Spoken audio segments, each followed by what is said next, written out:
Hi, Ochai. Megan Triplett with the Guest Network.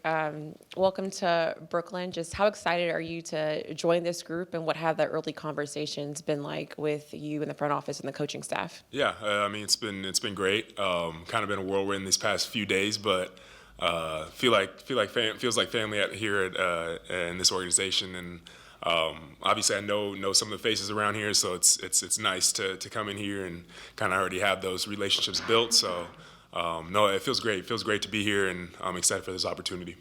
I know it's early, but just what areas of your game do you look forward to implementing into this Brooklyn Nets system? First, my defense and just the intensity that I play with and the intensity that I bring every single night. I'm always trying to win every single possession, and that's just me as a player and what I bring. And I just know that I have a lot more to show for sure. I had a great season last year, and just trying to build off that and continue into this season. And obviously, my time in Toronto was great, but moving forward and looking forward to what I can do here. So.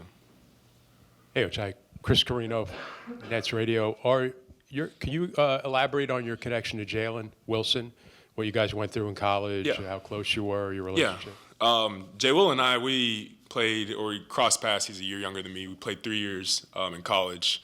Went through ups and downs. Obviously ended at my career there with him winning a national championship, so that was great. But, Jay Will, I actually knew him before he came to Kansas. I was one of his hosts on his recruiting visit. So I've known him for a long time now, and I've seen him grow and expand in his game and his career. So now ending up with him as a teammate and as a teammate again is great. So like I said, it just feels like even more of a home here with him and some other guys. So welcome to Brooklyn. thank you. This is twofold. What have your conversations been like with Jordy since you've arrived? And two, you mentioned the really good season that you had last year. What allowed you to say shoot so well last year that you need to get back to kind of regain that form? I think just a matter of rhythm, really finding that rhythm, and the conversations with Jordy have been good and brief. Obviously, there's been a lot going on, but briefly just told me, he wants me here, and he wants me as a piece of this team, and sees a lot more in me and a lot more in what I can do and what I can bring to this team. So just getting back to myself and getting back to who I know I can be. It's obviously very, very super important in this league, but it's just what I work for and what I'm trying to show again. Hey, Lucas Kaplan, Nets Daily. I was just wondering, when you have, I guess, a fresh start like this or just a change of scenery, are you personally feeling like it's a chance to maybe change your habits or change the way you do things, not overhaul them, but just a change that you want to make? Or do you look at it as I want to keep kind of my routine, my habits, maybe not change myself so much? Yeah. I think the good thing about that is, you do have a chance to find a new fresh start, but I would say a little bit of a balance in between both of those. I'm not the most superstitious or having my routines and all that, but I do have my routines at the end of the day, and those are always going to stay consistent. Coming here to a new team, new organization, but also just adding in little things that I know will help me and I know can help me moving forward to the rest of the season. Hey, Ochai. Perry Mattern, Nets Content. You've played some games, right, against Brooklyn here the last few years. Just thinking about the way that you've seen the way this team and Jordy approaches the game, like how do you feel like your game can fit in? Yeah. I mean, very similar to what we were trying to do in Toronto as far as the way we play and the styles. What I remember from playing against Brooklyn is they're always playing hard and they're always competing, and that's something that I always liked and I always had respect for their team every single time we played them, and us as a group, or when I was with the Raptors, we had the utmost respect for Brooklyn. So now coming to this, I fit in well, and already going through the offense and defensive walkthroughs that we've had shortly this morning, I can already see myself plugged in and playing with this team and really having my impact offensively and defensively on this team. You've had to adapt and adjust to the business side of basketball. Who have you like leaned on the most when it comes to trades, playing in new systems, and traveling and just moving around? What has kind of just been your backbone in this process? Yeah, I have a great support system at home that helps me, obviously day by day, and however crazy this business gets. But really, all the people that I've met, my circle, my close circle, but the people that I met along the way, Garrett Temple, as you guys know, he was here and spent his time different various locations around the league, but was one of the best vets that I've ever had. Up until this date. So he texted me the other day and just asked if I was good.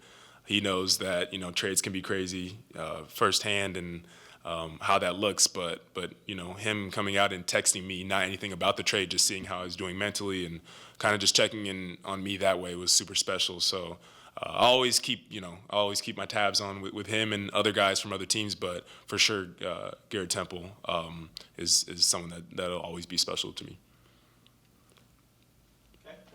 Cool. Thank you, guys. Hi, Josh. Megan Triplett with Yes Network.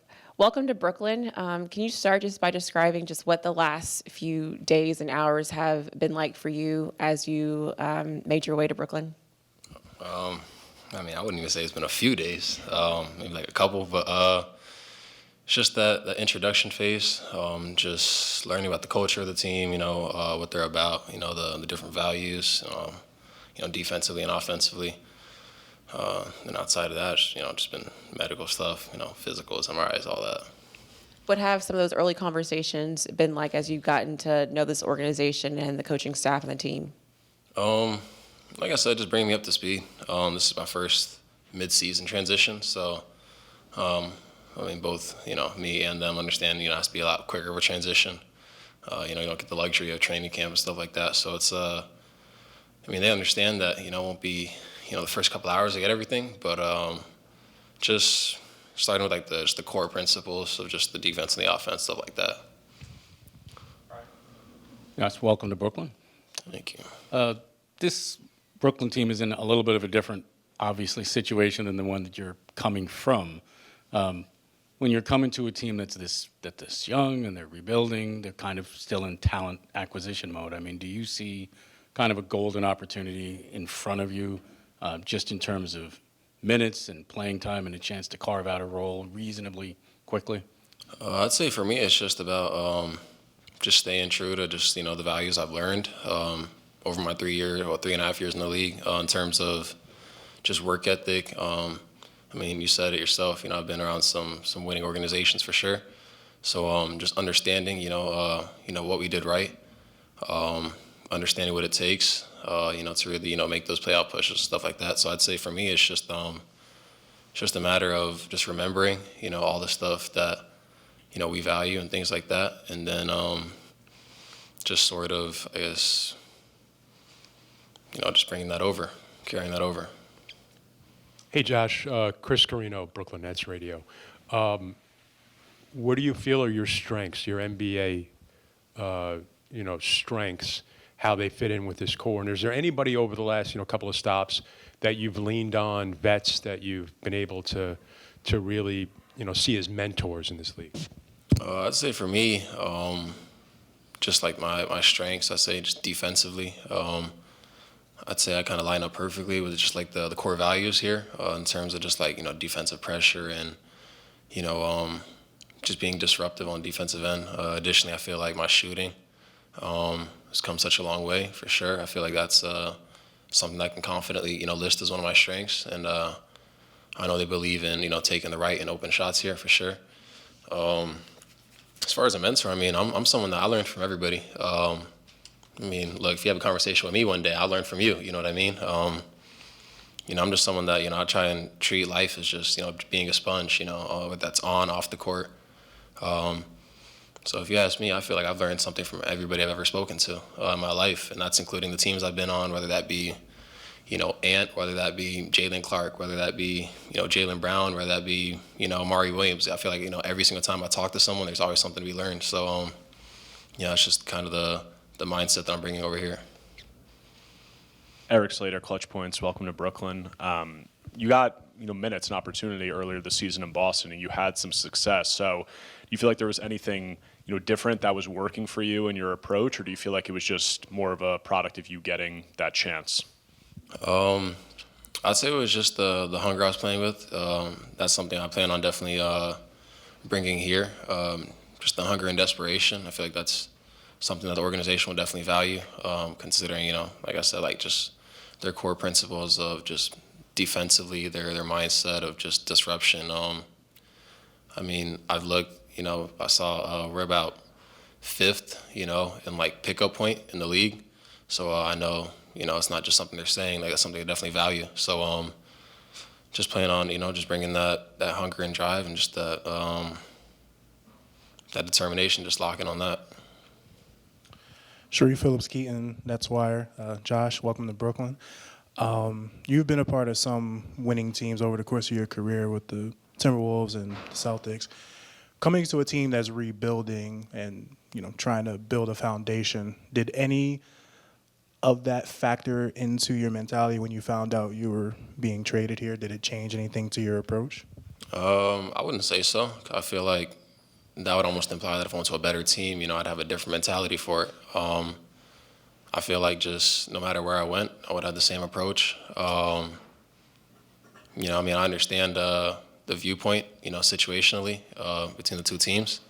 I feel like for me, it's just a matter of, just learning the team, learning the guys, like really being a part of it, just not just sitting on the outside because I came, halfway through the league or halfway through the season, really probably, getting to know the guys, understanding everybody's weak strengthnesses and, just how everybody, I guess approaches the game, things like that, and just using that as a way to, insert myself into the environment and finding out, how I can help the team, after, just learning about the organization, things like that. Hey Josh, CJ Holmes, New York Daily News. Given the fact that you faced the Nets this season as a member of the Celtics, what are your thoughts on the 5 rookies here in Brooklyn? There's definitely a lot of young talent here for sure. They play fast, hard, definitely very talented. The fact there's 5 rookies, it's a very, very young team, obviously. I don't consider myself that old. I definitely, I feel like been in the league a little bit now. I feel like that's something that, I feel like I can help in terms of, just bringing the experience that I've had, whether that be just learning or actually playing, like someone mentioned before, I've been on some winning organizations and, despite maybe not producing a lot, I definitely, like I said, I learned every day, so that's something that I plan on just trying to bring that knowledge here for sure. Hey, Josh. Perry Mattern with Nets Content. I've seen the lawnmower nickname, so I would just be interested in hearing your story on how it came to be. I was just riled up on adrenaline my rookie year. Had an interview, you could probably go Google it or something, after one of the games. And I related my, my drive and, just energy to like a lawnmower as like once you start, it keeps going. These days, I don't know. I kind of like why not a little more. I know all the people that call me why not. I feel like it's kind of like a double meaning. One is like, why not? And then 2, it's like, it's an easy way to remember how to pronounce my last name. I've heard a lot of Minott, Minot, Mignot in my life. So I feel like why not's kind of just like the easiest. So whenever I hear somebody saying why not, I'm like, you know what? I'm going to make the assumption they know how to pronounce my last name.